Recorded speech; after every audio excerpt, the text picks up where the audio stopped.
now we hear that Biden is either a cheating monster who wants to take over the world with his woke, communist, nightmare socialist hellscape, or he's an incompetent, deluded old man who doesn't know where he is or what he's doing most of the time. Both are wrong. Biden not only knows exactly what he's doing, he knows who he's doing it for, and that's the American people. But if you're having trouble putting your finger on exactly what he's done, let's broad strokes it so we can stop with this ridiculous narrative that doesn't help anyone but Republican candidates trying to get elected on lies. Okay, so Biden came into office in January 2021, right after the first insurrection in this country's history, and under a cloud of suspicion cast on him by the previous president that he wasn't the rightful leader. But instead of getting bogged down by all that drama, he rose above and from day one spent his time and political capital addressing the pressing issues facing the nation. With the pandemic top of mind, he immediately passed the COVID relief bill, managed the successful cross-country vaccine rollout, staved off economic collapse with things like rent freezes and eviction moratoriums and stopping student loan payments, and cutting childhood poverty by 40%. He got America back into the Paris Climate Accord and healed our relationships with our NATO allies, which would serve him a year later when he would rally those same allies against Russia's despicable war against Ukraine.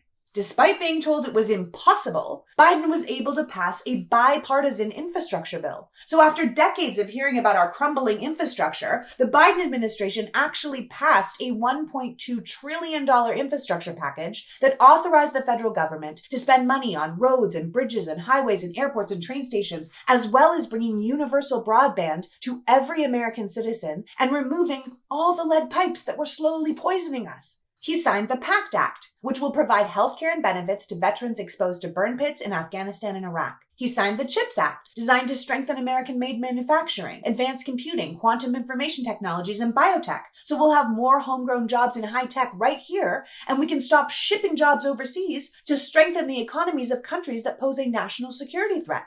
Biden also passed the most significant gun control bill in 30 years. Authorized the assassination of the head of al-Qaeda, and forgave all or part of the student loans of 43 million borrowers, most of whom make under $75,000 a year and were trapped in a cycle of debt.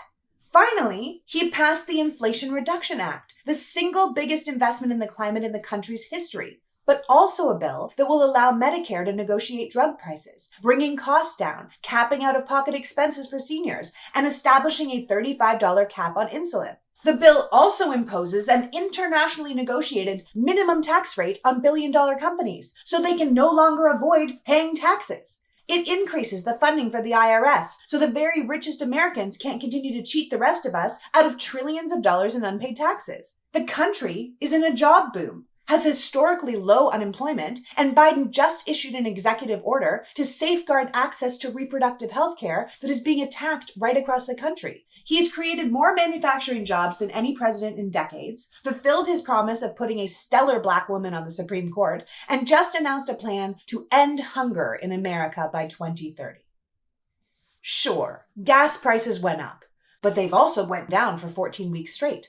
America has nearly 10 million new jobs, and the deficit is on track to fall by $1.5 trillion this year, the biggest single drop in U.S. history.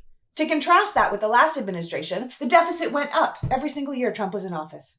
You hear how the Democrats wanted to fund the police, but it was the Biden Democrats who voted to increase funding for law enforcement when every single Republican voted against it. We hear about how the borders are open, but the Border Patrol and DHS under Biden has seized tens of thousands of pounds of drugs this month alone, and apprehensions are up across the board. In fact, the 2023 border policy is almost 600 pages long and includes $17.5 billion from America, with Biden getting Mexico to agree to throw in $1.5 billion to even it out. Under Biden, Medicare premiums are set to decrease. There is a plan to crack down on junk credit cards and excessive bank fees, and they've made a new rule to require airlines to be more transparent about the fees they charge the passengers. So the Republicans can go on and on about Biden's radical agenda and how it's ruining the country, but we should know by now that just saying something doesn't make it true. If it did, Trump would still be president and none of the great things I just told you about would have ever happened. Try and remember that when you vote in November.